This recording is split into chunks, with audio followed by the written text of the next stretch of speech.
Order! Order! You are an incorrigible delinquent at times. Behave yourself, man!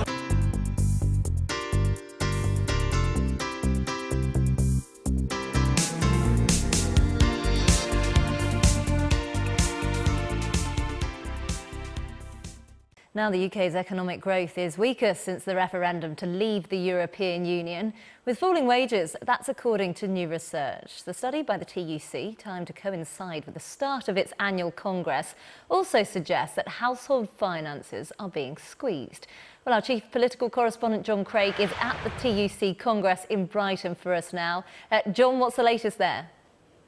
Well, the conference gets underway here this afternoon. Brexit is the subject being debated later on this afternoon. Pay, and in particular the public sector pay cap tomorrow. I'm joined by the TUC's General Secretary, Frances O'Grady. On Brexit, big vote in Parliament tomorrow, as we know.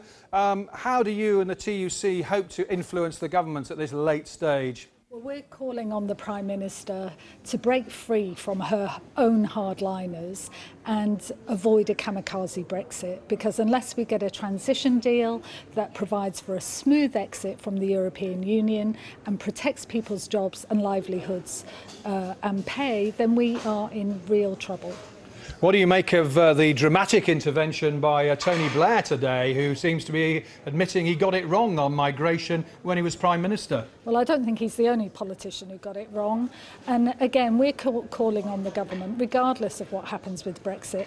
Here are some things you could do now to deal with people's worries. You could crack down on 0 hours and exploitation at work.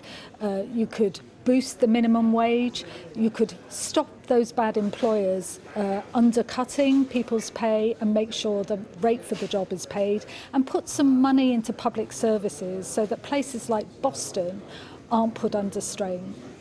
On public sector pay, there are signs, suggestions that the government's going to relent and lift the cap, possibly an announcement as early as the middle of this week. What are you arguing for now on the public sector pay cap? Because it looks as though you might be on the way to winning the battle.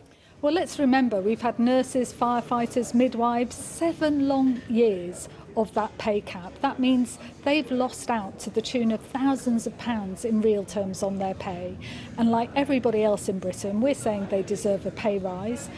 I wish the government wouldn't tease us about it in the press, but ask us in, invite us in, so that we can have a conversation about not only how we right that wrong of public servants' pay across the board, but what we can do to make sure that our schools and hospitals are funded properly too. OK, Frances O'Grady, thank you very much. So the conference here gets underway at 4 o'clock. There's actually a rally on public sector pay taking place quite soon. John McDonnell, the Shadow Chancellor, is among the speakers there. Len McCluskey too. Len McCluskey's going to be talking about Brexit later on, and Frances O'Grady makes her big speech here tomorrow. OK, thanks very much, John. We'll be back there later with you, no doubt.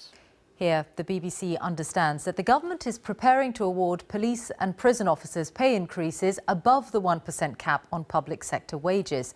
The cap's been in place since 2010, but both unions and some Conservative MPs have called for it to be eased.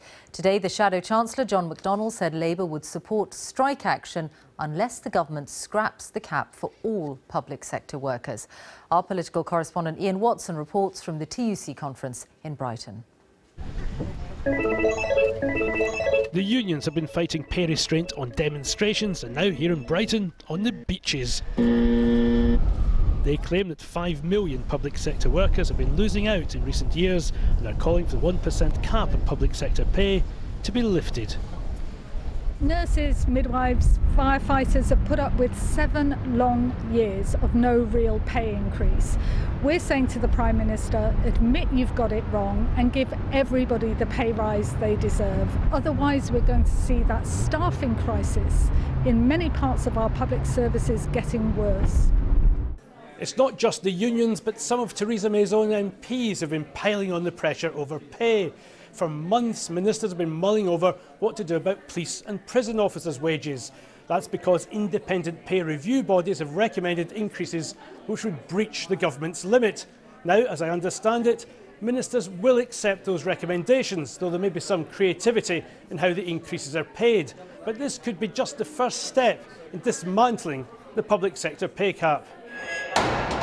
The peer review body covering prison officers has highlighted recruitment and retention problems, and the Treasury is expected to tell the peer review bodies covering other public service workers that they can take these issues into account when recommending increases next year. To deal with the deficit, the government placed a 1% cap on public sector wages back in 2010. Trade unions say that cap means workers have had a 14% pay cut in real terms.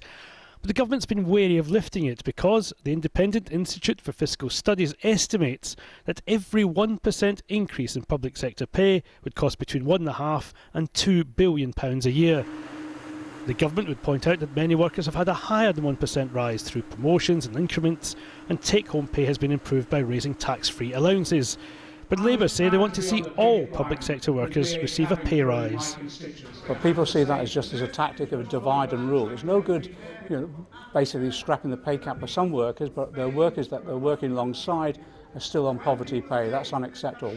Labour said they'd back unions which strike over pay. If the government eases the pay cap, it will hope that some of the tension with the unions will ease too. Ian Watson, BBC News at the TUC in Brighton.